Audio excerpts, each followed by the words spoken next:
दोस्तों, स्वागत है आप लोगों का हमारे नए ब्लॉग में। तो आज मैं आप लोगों को एक किस्सा सुनाना चाहता हूँ। एक सास और एक बहू का झगड़ा हुआ। दोनों शंकर जी के पास गईं फैसला कराने के लिए कि प्रभु हमारा फैसला कर दो, हमारी इनकी बनती नहीं है। तो सास का पलड़ा कुछ ज़्यादा भारी था, तो शंकर जी ने सास की साइड ली। तो भगवान शिव ने कहा उस बहू से कि देखो बेटा, तुम जो हमसे मांगोगी उससे 10 गुना ज़्यादा मैं तुम्हारी सास को दूंगा। तो बहू कुछ देर सोच में पड़ने के बाद बोली, ठीक है प्रभु। तो शंकर जी ने कहा, बताओ बहू क्या मांगना चाहती हो।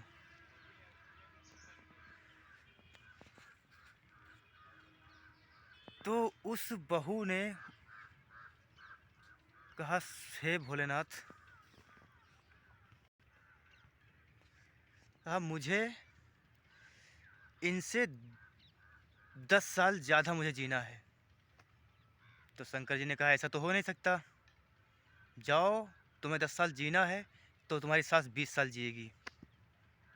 उसने सोचा ठीक है। कुछ देर बाद बहू ने कहा, मुझे 100 किलो सोना चाहिए।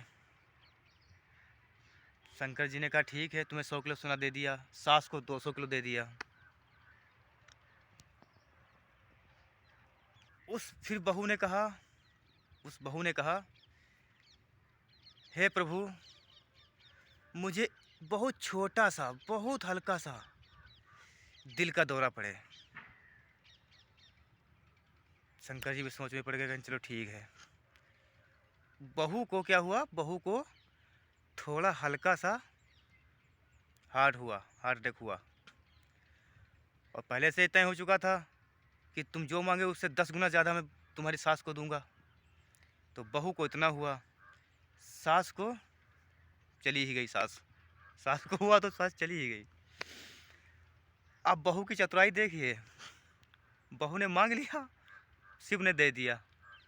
अब क्या हुआ, उम्र भी उसकी हो गई, जितना सोना सास को दिया वो भी उसी का हो गया। तो हे मेरी माताओं, अपनी अपनी बहुओं से कंप्रोमाइज़ बना के चलिए, क्योंकि आजकल की 20वीं सदी की मतलब जो बहुएं हैं, वो क्या कितने टाइम उनका दिमाग क्या चक्रव्यूह रचना कर दे। तो है सभी नहीं, सभी के लिए कहता भी नहीं मैं, लेकिन कुछ माताएं बहुएं जो हैं, तो अपनी बहुओं से आपस में कंप्रोमाइज़ बना के ही रखें, क्योंकि एकता में ही बल है। और बहुएं भी इस हिसाब से चलें ताकि आपकी सास ने बहुत सालों से मतलब चली आ रही परंपराओं को निभाते हुए आई हैं, तो उनसे सांठ-गांठ करके ही चलेंगी। तो आगे आपके भी आगे यही आएगा। तो जो उनसे आप सीखेंगी वही तो अपने बच्चों के आगे भी आप कंप्रोमाइज़ कर पाएंगी ना। तो परिवार जब एक होता है ना, तो बाहर वाला कुछ नहीं कर सकता। वही आप कहते हैं कि जब घर के फैसले, हमारे घर के फैसले दूसरे करने आए, तो सोच लो कि हमारे घर में कुछ अनर्थ होने वाला है। तो अपने फैसले खुद लें और अपने परिवार से एक मत होके चलें। यही मेरी आप सबसे कामना है और यही मैं आपसे आशा करता हूँ। और प्लीज़ हमारे वीडियो को लाइक, सब्सक्राइब और फॉलो कीजिए और अपना ढेर सारा प्यार हमें दीजिए, ताकि इससे अच्छी अच्छी वीडियो मैं आप लोगों को तक पहुँचाऊँ। और आप लोग हमारे चैनल को फॉलो कीजिए। बस मैं आपसे यही कामना करता हूँ।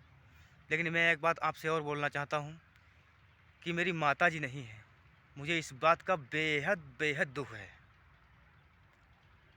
सो मेरी माताएं अगर देखती हों तो अपना प्यार, अपना दुलार हमें प्रदान करें। बस मैं यही आपसे कामना करता हूँ। आपका अपना बेटा, लड़का, भाई, जो समझना है जिस एज के हो वो समझ लेना। धन्यवाद।